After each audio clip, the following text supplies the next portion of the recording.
Hello, welcome to another Burgundy with Tweedy video. Slightly questioning the logic of sitting in this favourite spot because it's slightly windy. Not windy enough that I'm worried about branches falling out of the tree, but there are quite a few acorns dropping around me. I don't know if you can hear that on right now, but every time there's a gust of wind.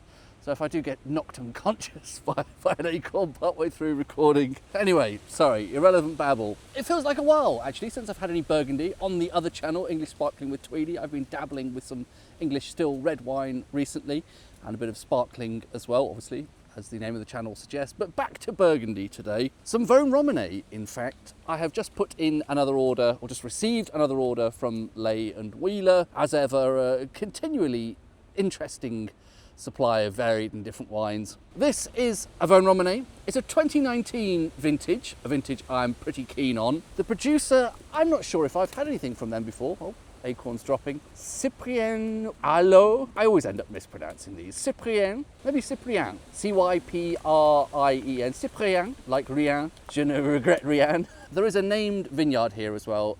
Aurea, with an S on the end, which I don't think I should be pronouncing, should I? As always with Burgundy, there's pretty much nothing much on the back. I think there's a suggestion there it's an organic producer. May have noticed I'm using this new microphone. Alas, I've managed to break both of the lav mic cables that attach to my trusty old Tascam audio recorder. I had one from an older version as well, and I'm no longer able to use that for the time being until I get a replacement. Over on the other channel, I've had a little bit of hard time with wine prongs recently, but hopefully we're back to sort of fairly normal Burgundy standards of glass thickness and cork thickness and all of that, and that was pretty straightforward, wasn't it? Good. For those of you who aren't following along with the other channel, and if you're not into English sparkling, there is absolutely no reason why you should. I've got some new stemware. I mentioned this on the other channel, English Sparkling with Tweedy. It's not stemmed, is it? Stemless stemware. This is a Govino wine glass. The other one was just getting a bit too cloudy, and I think it's quite a pleasing design. They're nice and convenient to hold. But, anyway, the main benefit is it's actually nice and clear because it's new, so I can comment meaningfully on the colour of these wines, which is what I should be doing right now, isn't it? That is a nice, dark, deep sort of burgundy colour, isn't it? There's a little bit of a sheen to that, but it's relatively opaque actually. It is quite a deep dark sort of colour, so I'm expecting we're going to get dark fruit here pre-swirl, maybe not initially. I think that could be something, well, if it's cherry it's possibly black cherry, but there is something slightly cherry-esque to begin with there. And there's probably the seemingly very common recently in all these tastings dark fruit like blackcurrant, blackberry.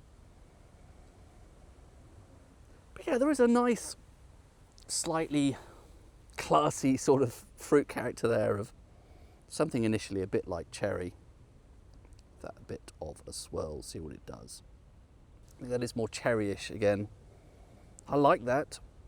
Possibly even little hints of cocoa. Sometimes that seems to come along when I detect black cherries. I've said in the past, I think it might be a suggestion, an association with Black Forest Gâteau.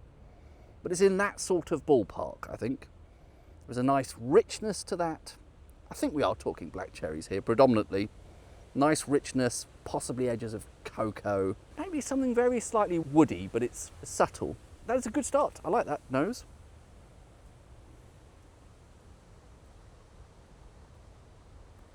Lovely, silky, rich mouthfeel there. More of that black cherry kind of fruit character. And reasonably, by Burgundy standards, everything is, you know, relatively light, isn't it? It's Pinot Noir, but, you know, relatively weighty there, relatively medium-bodied, medium to slightly above medium by Burgundy standards. Wonderfully smooth, really nice, silky feel, heavy silk, if that makes sense. It has a silky feel to it, but it's not wispy and insubstantial. Actually got a decent weight to it, as I say. Possibly little floral hints on the nose there as well. I always feel like that's something I want to find, particularly in Vosne Romane. I want Vosne Romane to be sort of elegant and opulent, and part of elegance for me is floral notes rather than just fruit expression. I would say this wine is kind of opulent in terms of richness, probably more than there is a sort of elegance to it. That, you know, as I say, heavy silk, but like Japanese kimono silk. Kimonos in Japan can often be quite heavy garments. That is good. Rich, relatively powerful, but also smooth, elegant, opulent. Very nice. Happy with that. I might mull over it for a little while longer, and I'll possibly come back to you if I have any further tasting notes, but I suspect I'm just going to be hammering that same point home. Heavy silk, rich, opulent. Very nice. I do have some further updates, and look, I've repositioned my microphone. Is it just me? It really looks, it's sort of distracting, isn't it? That's also distracting. Shut up, Tweedy, get on with talking about the wine. Some further updates about this then. And first of all, I'm really enjoying this. Very, very pleased with this. It's a definite hit.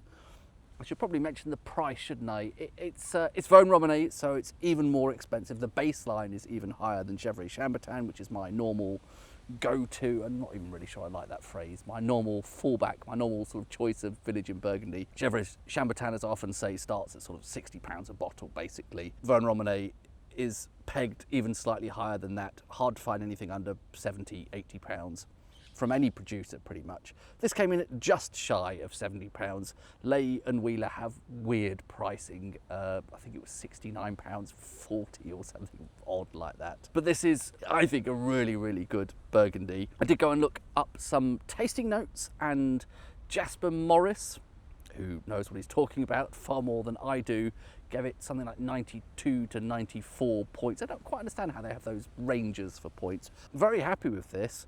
I would say, as I've acclimatized to this and possibly got beyond that sort of automatic gut reaction, what's the word I'm looking for, automatic sort of knee-jerk, whenever I see a dark wine, it puts thoughts of blackcurrant and blackberries into my head. I do think this is actually more in the realm of cherry, and despite that dark colour, again leading me down the path of saying, well, maybe that's black cherry then, I actually think there's a certain amount of sort of red cherry, really sort of luscious, reddy black sort of cherry. Cherries are one of my favourite fruits, actually, and that's why I'm delighted so often to find that fruit note in Burgundy. Sometimes a cherry, bite into it and it can be a little bit watery and tasteless, particularly in this country where they've perhaps been shipped some distance and spent too long sat in a refrigerated lorry or whatever, but this has the flavour of a really luscious, high-end, really sort of juicy, rich, full of fruit flavour cherry. And that lovely, smooth, silky, elegant, but actually quite serious mouthfeel. This certainly isn't just resting on its fruity laurels. It has some other levels that are giving it this kind of richness, this opulence as well. And at what, 6 years old, I think the condition of that, to me, in terms of the style of Burgundy that I like, is perfect. Absolutely no sense to me that this is too young. It's expressing that fruit beautifully. There is this sort of lovely vinous quality wrapped around that. I will sit here for as long as I think I can get away with it and melt into the woods while I'm enjoying that. It's a Saturday early evening, but because the weather is a bit iffy today, actually pretty quiet. I might turn the camera off. I seem to be waffling uncontrollably here, don't I? But cheers.